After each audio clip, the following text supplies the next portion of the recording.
Welcome to For Mannerless Women, a space nurturing a new generation of shame-free women who are ready to meet their best selves. My name is Adele Onyango, I'm your host, and in this episode, we get into part 2 of all the legal knowledge women need to know. Helping us do that is Modesta Mwanga. She's a senior associate at Alakonya Law.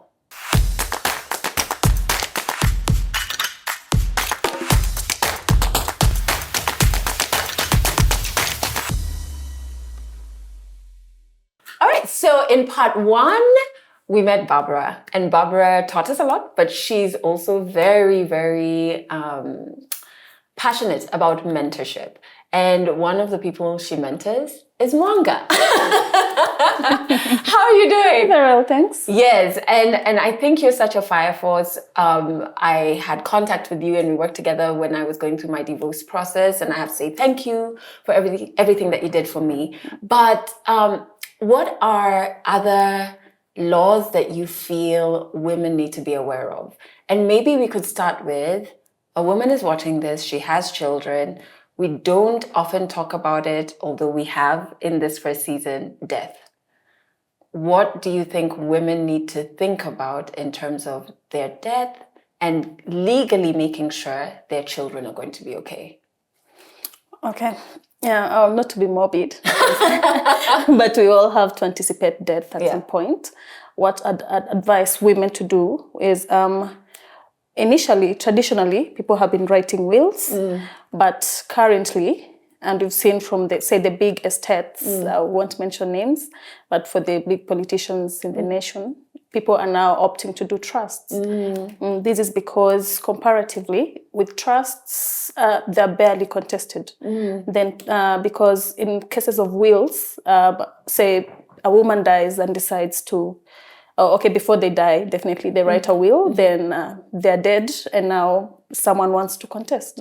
They can truly come, because there's actually a section in the law where, say, your husband was depending on you.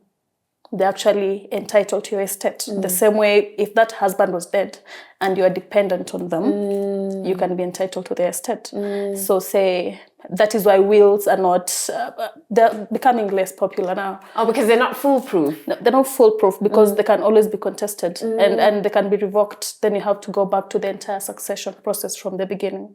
Wow. Okay, so let's just reverse, because I didn't know that a will isn't completely foolproof.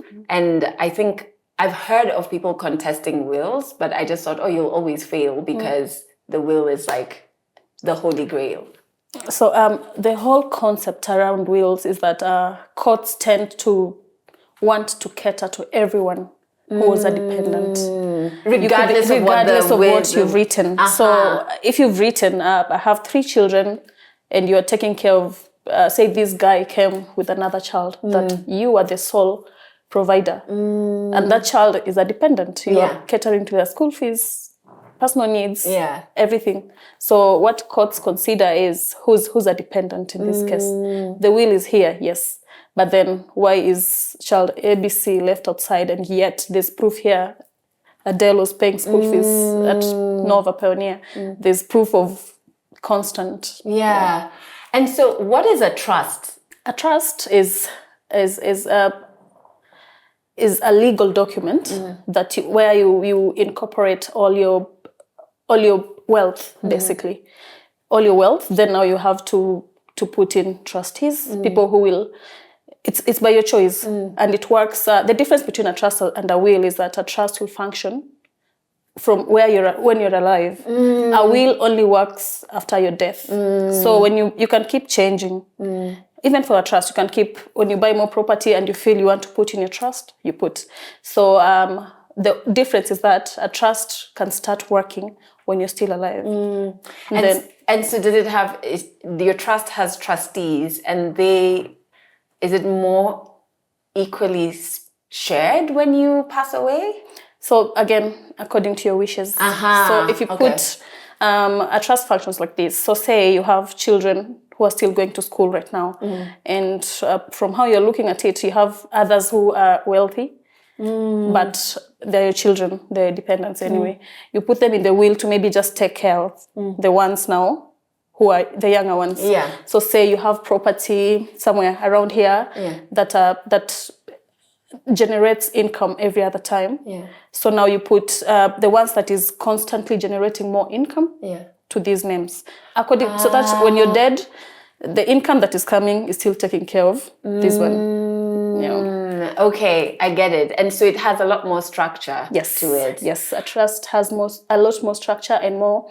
Also, it functions better when you have a lot of wealth. Yes, better than a will. Okay. Yeah. So in cases where people had trusts, do we see less? A trust can't be contested, can it? Barely. Barely. It can't be contested because throughout the entire process, you even put a supervisor. You can choose your lawyer to become a supervisor or one of the trustees. Okay. Yeah, you choose whatever. It's barely contested because it starts functioning before. You see, a will only functions when you're dead. So you can never know. So you're like, when did he write this one? Is it because they put a gun to his head so that he can write this one? But for a trust, there's a whole process as you're developing it step by step. And you can't even let the people in the trust know. Yes. This is so interesting. So another thing that we see women go through here culturally is like, if my spouse dies, the community or the family says, oh, it's culture for us to have this. It's culture for us to have this. And we see a lot of widows left with close to nothing, right? Yeah. Is there a way, or first, in that situation, are there laws that protect widows? And it's just a situation of we just don't know about it? Yes, there's laws, succession laws that protect widows here and there. Every other time we've seen it, we know we are Africans, we know a man dies, then there's 3 wives and a 4th one that we didn't know about, but was taken care of. So basically, for women, it's proof of dependency. So you can come and say, yeah, we were married.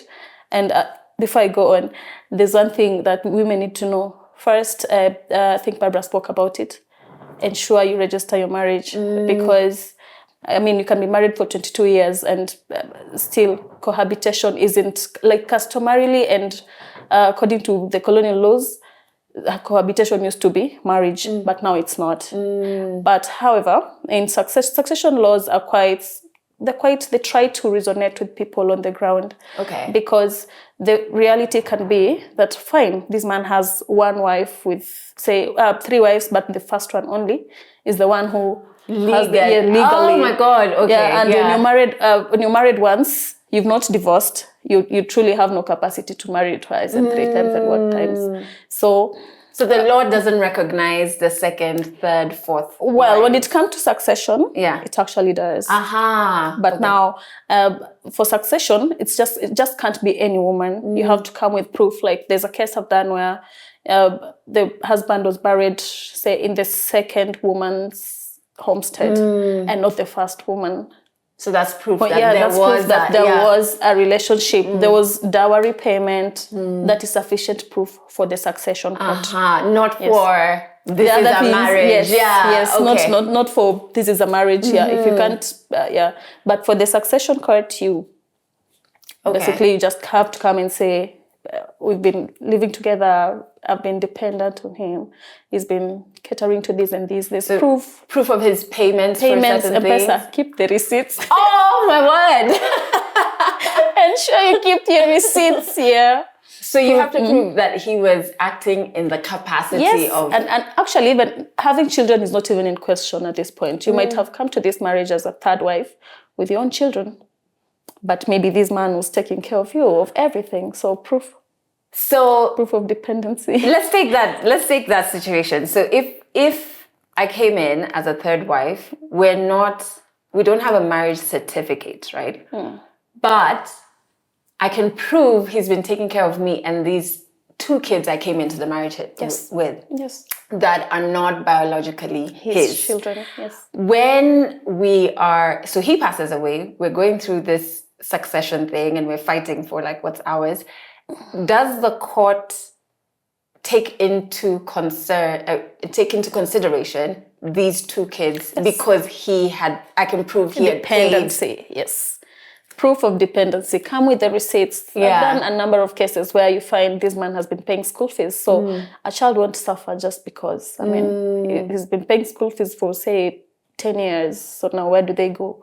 And they have a very huge estate, and maybe the first family is coming, you know, guns blazing, and they want to take everything. But yet there's proof of dependency. So just for as long as you prove that, you get a share of whatever it is that the estate still has. Yeah. And that is truly why succession matters take a very long time, because of the contestation. Then people intermeddle with the estate. Some people start, eating the bunny before we bring our nads. So before we move to the next batch of laws that women need to be aware of, I also wanted to say, when as much as succession cases take such a long time, when my spouse dies, I'm the first wife, and these things happen so quickly. When people are rushing in to grab, it can happen over days. If you're lucky, over weeks. So a woman in that situation, should she immediately look for a lawyer? Yes, immediately. You don't even have to be a second or first. You don't even have to have a number of wives for you to look for a lawyer. Your husband dies, immediately get, after the burial, definitely get the death certificate, look for a lawyer, start planning for the administration of the estate, because there's instances where you'll need to access money. Maybe you're the only wife, but now you can't, because it was in the name of who? Your late husband, and now you need to move on with life. But now you still have to get court's papers to go to the bank and say, I'm the administrator of the estate, I'm the beneficiary, so now I can access this money. So immediately your husband dies, start the succession process. Whether you feel like you need it or not, you'll need it. The time is coming. The time is coming. It may not even be about this man having many wives, but maybe relatives. We know how relatives behave. Brothers might start intermeddling with the estate. So you having court papers kind of just helps sort the situation, because you can get reinforcement from the courts. With a court order, court can direct police officers to do ABC and help you here and there. And but what I'm hearing is that there are ways to protect yourself, which is very hopeful. So I like that. Yes. What about employment? In that space, are there laws that we need to be aware of, or rights we have that we need to be aware of? Women in these spaces, we all know, we are lower. Like it's always been like that traditionally. We can talk about this for ages. So in employment spaces, there's policies that guide these things. There's sexual harassment policies that protect you from things that people don't talk about very often and very openly as well, because again, sexual harassment is something people shy about so much. So say you join an organization, ensure in your employment contract, there's a human resource policy that comes after and covers for things that you as a woman, say discrimination, sexual harassment, things that will cater to your needs just in case. Because it's just we're anticipating bad things always. So just in case, ensure you're covered in that area, you know how to deal. So for example, when there's the HR manual, it means it guides you on what to do in case what happens. So on who to go to next, on who to report to, instead of getting the stigma and not knowing, does this happen? Should I call someone? Should I go? Should I sue? What should I do? So I like that you brought up sexual harassment in the workplace. For instance, if you experience that, unfortunately, and the company has a policy, etc., but you find that nothing is being done, is it within my right to go and report it externally? Yes. No, that is where now the other things externally come in, because if the internal organ is not helping sort anything, truly, it's by any color of right, you can walk out, go report. The other thing I wanted to touch on in terms of employment that I saw happen, and as much as I'm not in your field, but I was like, I'm not a lawyer, but I feel like legally, this doesn't feel like it should be happening. It's women get a job, and during the course of them working, they get pregnant. And while they're away, their role is declared redundant. Yes. Yeah. Only because it's not put on the paperwork, but only because the company doesn't want the burden of paying someone who's not at the workplace.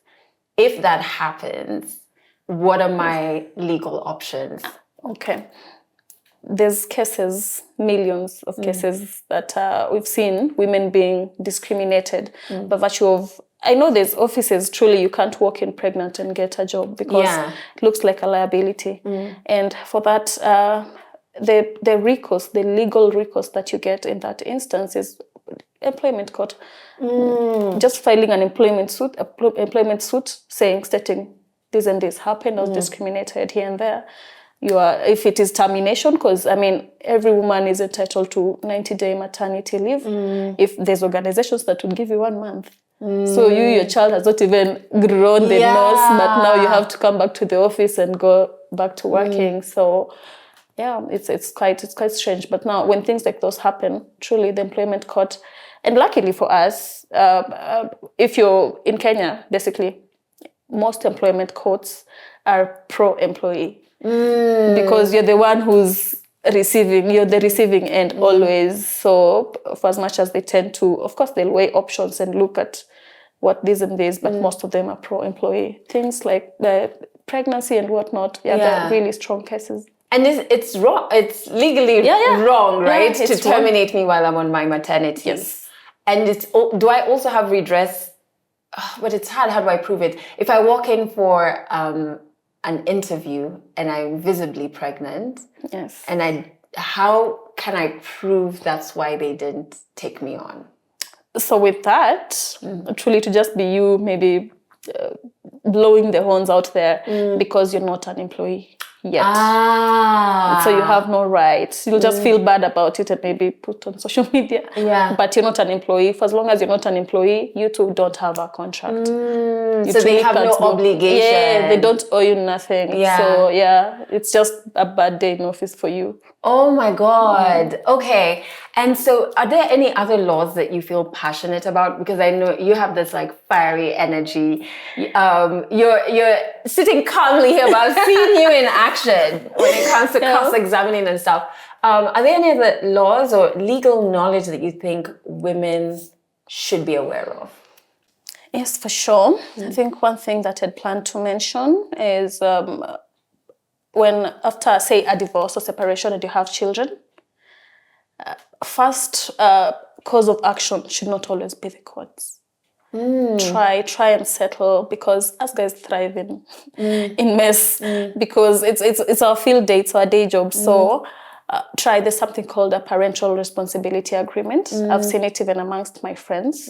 Like, try and just don't involve, okay, of course with the PRA you'll involve lawyers who'll draft it for you, but don't go before the courts, because you're subjecting children to the most torture they would ask for, because these days they even call children to court to be examined, for them to say which parent is better, when you could truly just sit down as adults around the table, discuss, come up with a structure of raising your children before going into the field of madness. Yeah, that's really good advice. I feel like what I've learned from you and Barbara is like, keep your receipts. Rule number one. Keep your receipts. You've given me a lot of hope, because it feels like even in terms of employment, just knowing my rights as an employee, I think that's something we don't think we have, right? Yes, for sure. Succession, I've learned about trust. That's quite illuminating, because I didn't know wills may not be the best option, right? So thank you so much, Mwanga, for sharing all of this knowledge with us and for the work that you do. And thank you for watching this season of For Mannerless Women. It's been absolutely incredible. In the caption, you're going to find quite a few things. One, you're going to find a lot of information when it comes to Barbara and Mwanga and the work that they do, the articles that can help you learn a bit more. But you'll also find information on our very kind partner, Polished Homes, who made our set very polished when you look at the furniture and the table and that beautiful fan.